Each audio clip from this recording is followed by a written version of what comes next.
Bonjour peuple béni, bonjour les enfants du Dieu qui a créé toutes choses. Votre Père vous aime. Le message qu'il nous a donné dans cette journée, Dieu t'aime. Quelle que soit la condition dans laquelle tu te trouves aujourd'hui, tu as un Père qui t'aime. Il a démontré cet amour dans Jésus-Christ. Il t'aime. Si tu étais la seule personne sur la terre, Jésus allait venir rien que pour toi. Donc tu as de la valeur.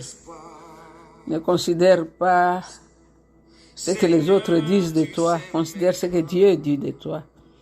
Il dit que tu es une créature merveilleuse.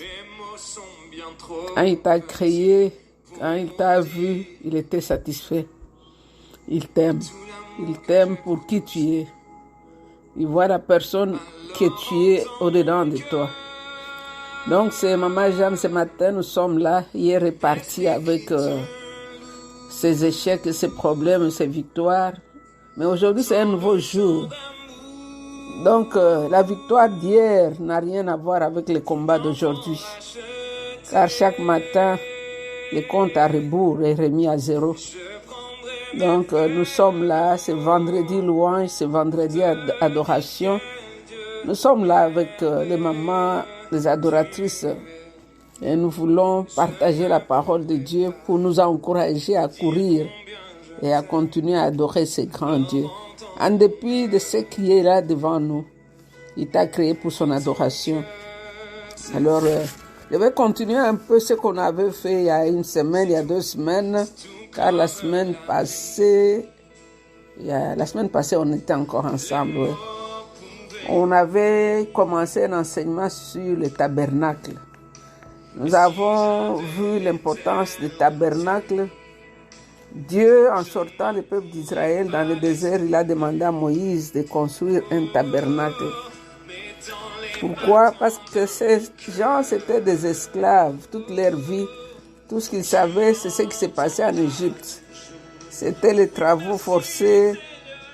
Il fallait se lever tous les jours, aller chercher la paille, faire des briques, construire des pyramides, rentrer chez eux à la maison. Ils ont vu les dieux de l'Égypte que les Égyptiens adoraient.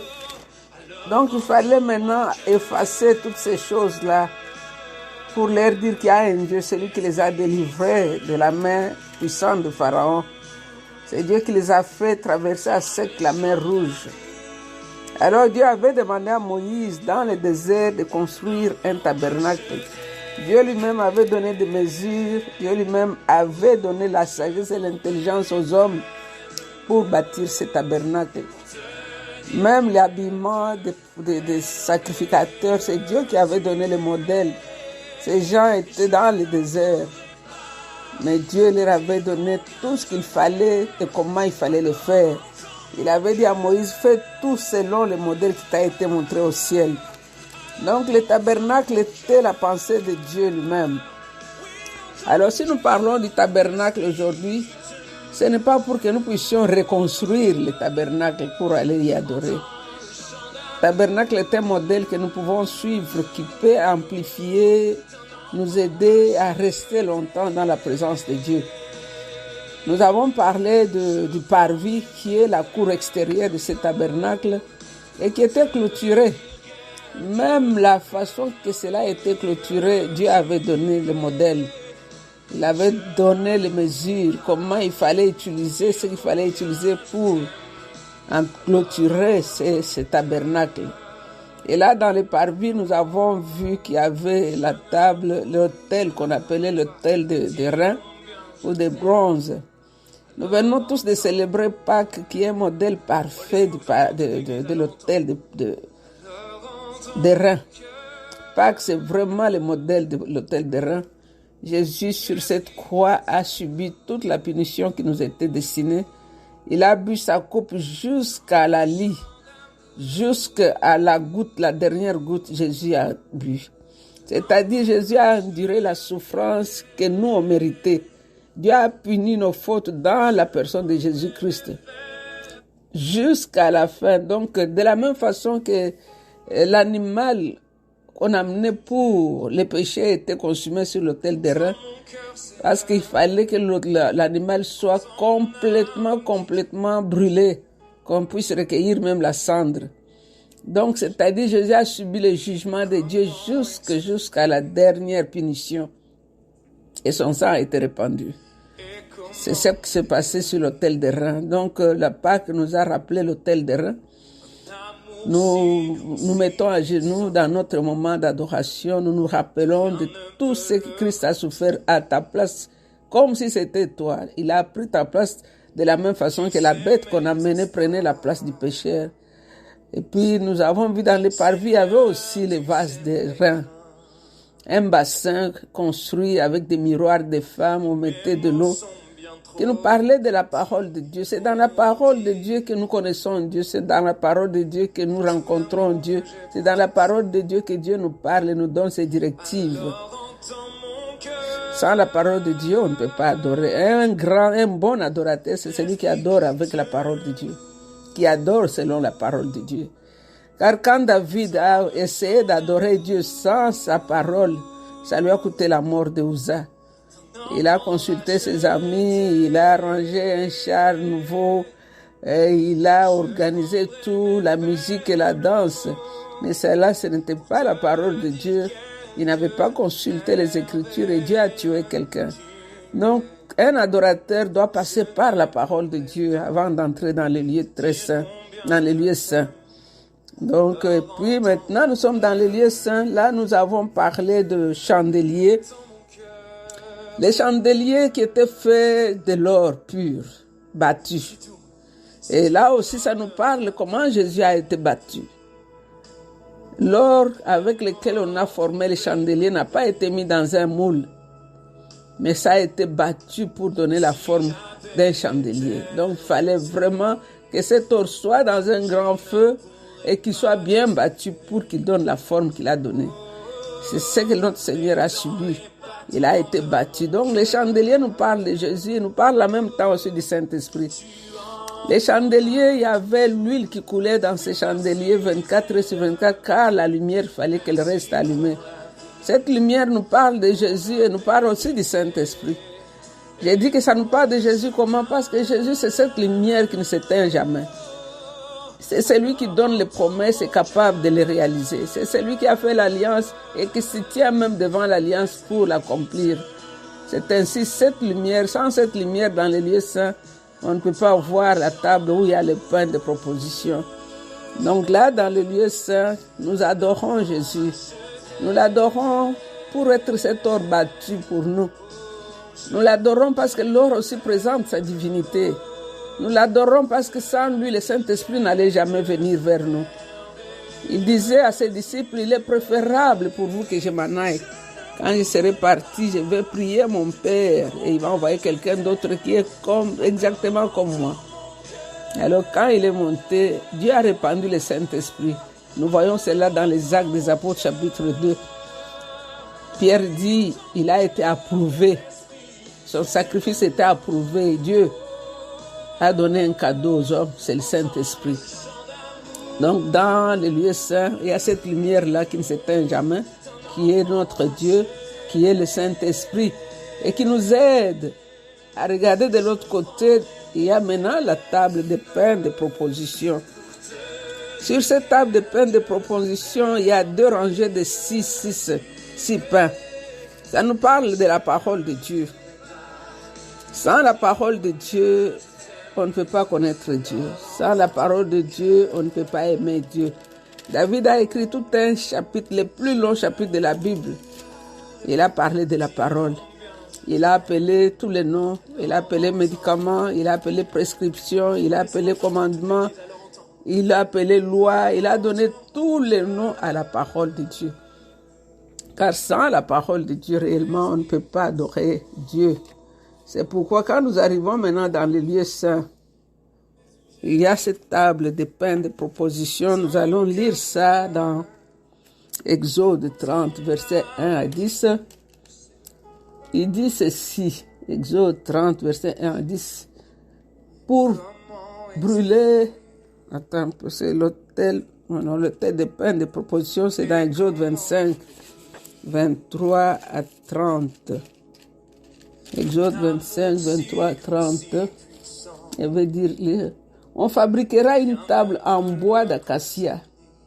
Elle mesurera 1 mètre de long, 50 cm de large, 75 cm de haut.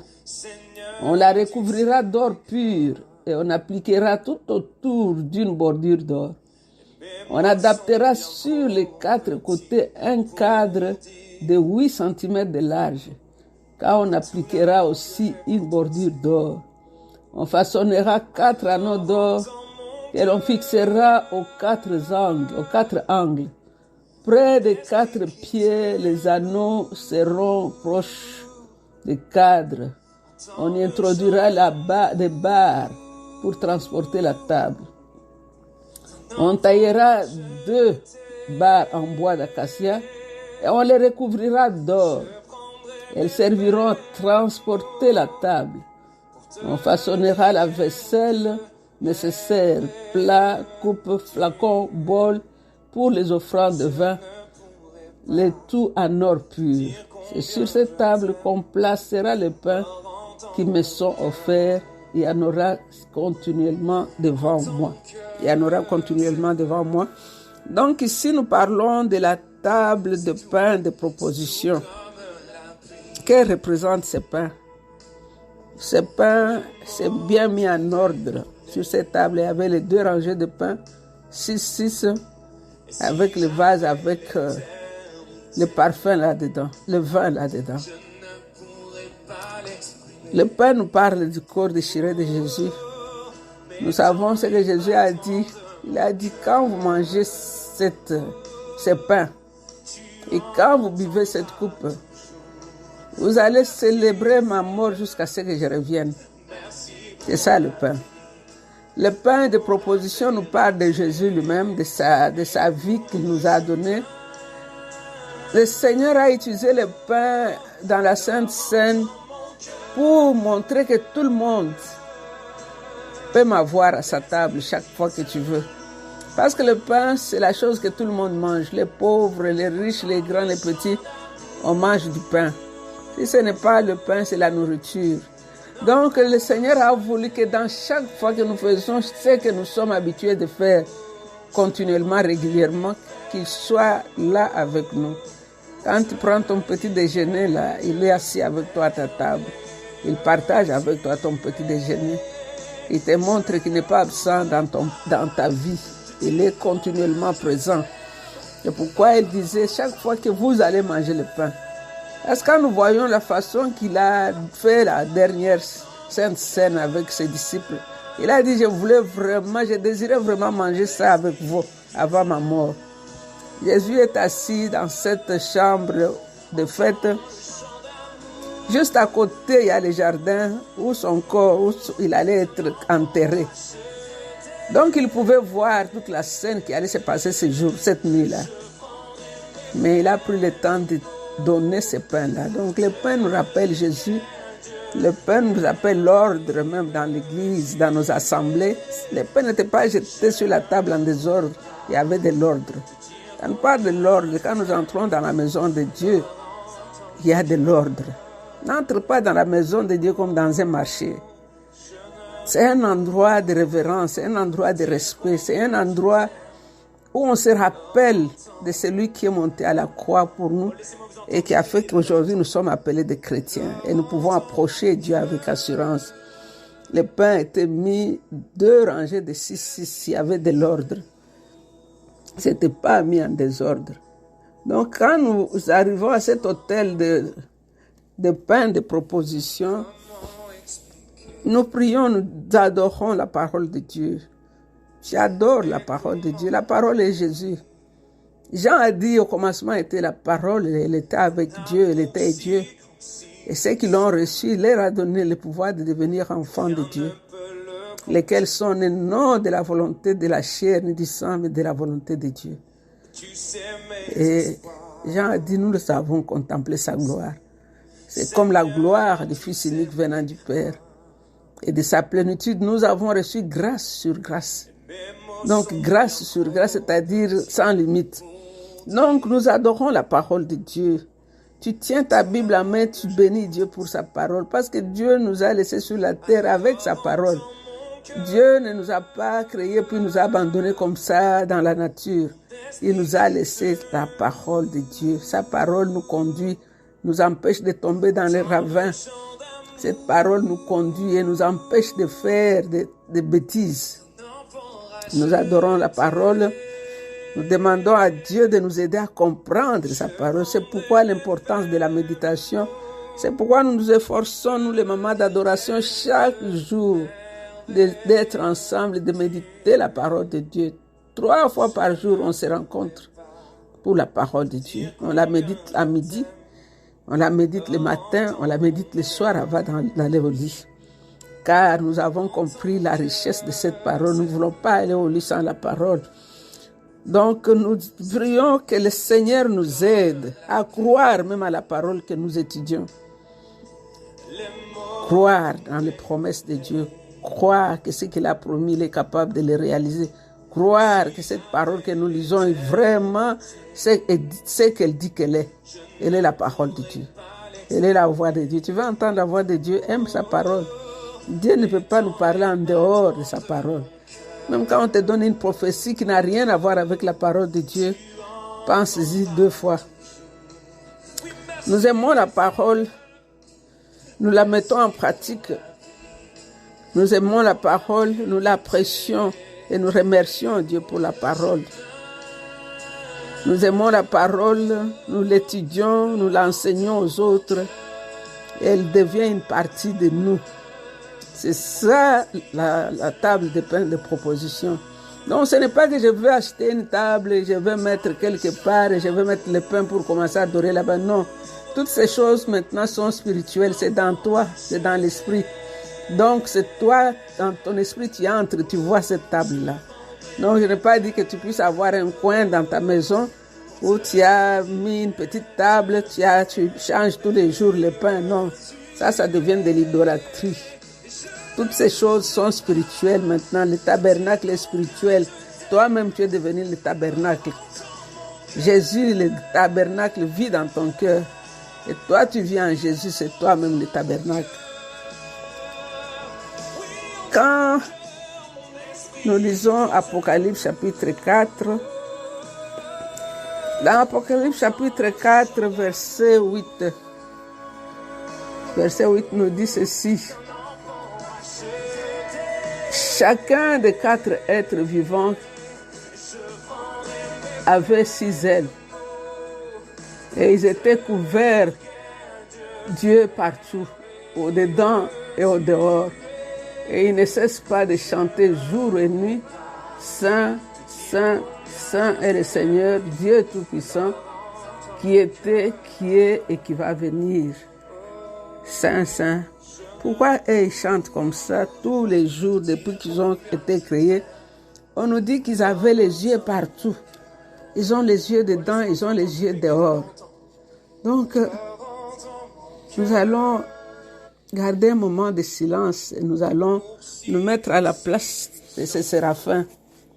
Parfois, tu dis, ils ont le privilège de voir Dieu depuis qu'ils ont été créés.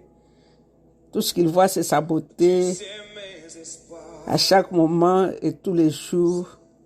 C'est pourquoi ils chantent leurs chants avec une réelle compréhension. Ils comprennent qui il est. Ils comprennent à quoi il ressemble.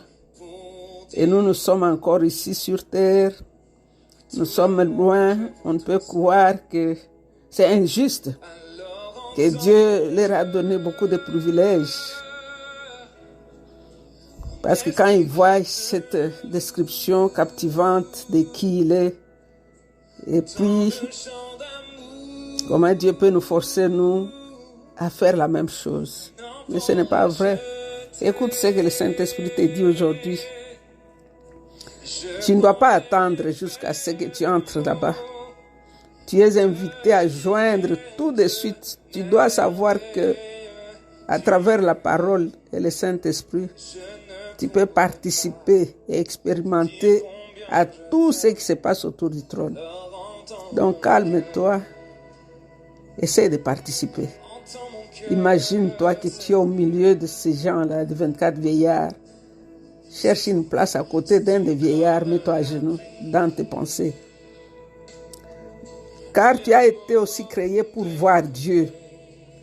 La raison pour laquelle nous avons les yeux n'est pas seulement pour voir des choses de ce monde et attendre que quand nous serons au ciel, c'est là où nous allons voir Dieu. Non, nos yeux sont pour la gloire de Dieu. Donc tout de suite là, parce que les séraphins dans l'Apocalypse 4 sont couverts des yeux partout. Depuis leur création, ils ne font rien d'autre, plutôt que leurs yeux sont fixés sur la beauté éternelle de Jésus. Mais Jésus a dit dans le sermon sur la montagne que l'œil est la lampe du corps, dans Matthieu 6, 22. Si ton œil est en bon état, tout ton corps sera éclairé. Alors, que se passe-t-il dans ton cœur maintenant? Que se passe-t-il dans le cœur de Séraphin?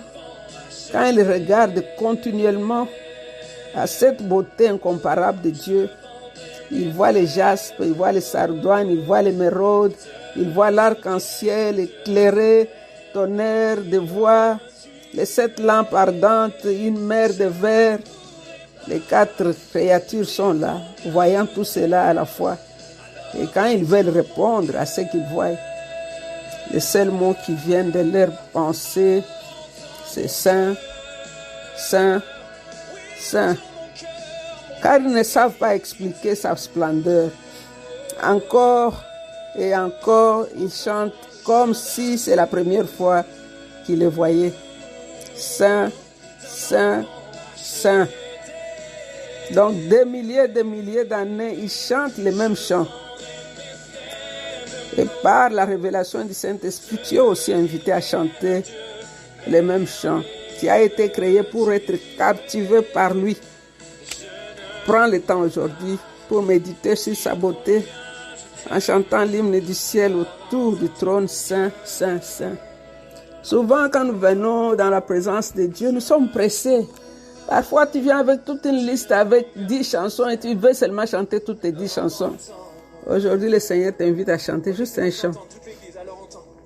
Tu chantes ta chanson, tu médites sur les paroles que tu es en train de chanter. Tu rechantes la même chanson. Tu médites sur les paroles, tu parles en langue, tu l'adores, tu recommences la même chanson jusqu'à ce qu'elle devienne une réalité pour toi-même. Que les paroles que tu chantes et ce que tu as dans ton cœur et dans tes pensées deviennent un seul chant. Les séraphins n'ont pas 2 chants. Des milliers d'années, ils chantent seulement Saint, Saint, Saint. Kadosh, Kadosh, Kadosh, Sabaoth. Kadosh, Kadosh, Kadosh, Sabaoth. Saint, Saint, Saint. Nous t'aimons, Jésus. Nous t'aimons, Roi glorieux. Nous t'aimons, toi, le Dieu vrai. Le maître des temps et des circonstances. Le Dieu qui nous a aimés en dépit de nos fautes. Tu es venu mourir à notre place. Seigneur, que ce jour de vendredi, nos pensées soient tournées vers toi et toi seul. Dans le nom de Jésus, nous avons ainsi prié. Nous disons Amen. Vous êtes bénis, demeurez bénis. C'était encore une fois votre servante, Maman Jeanne. I love you. Bye bye.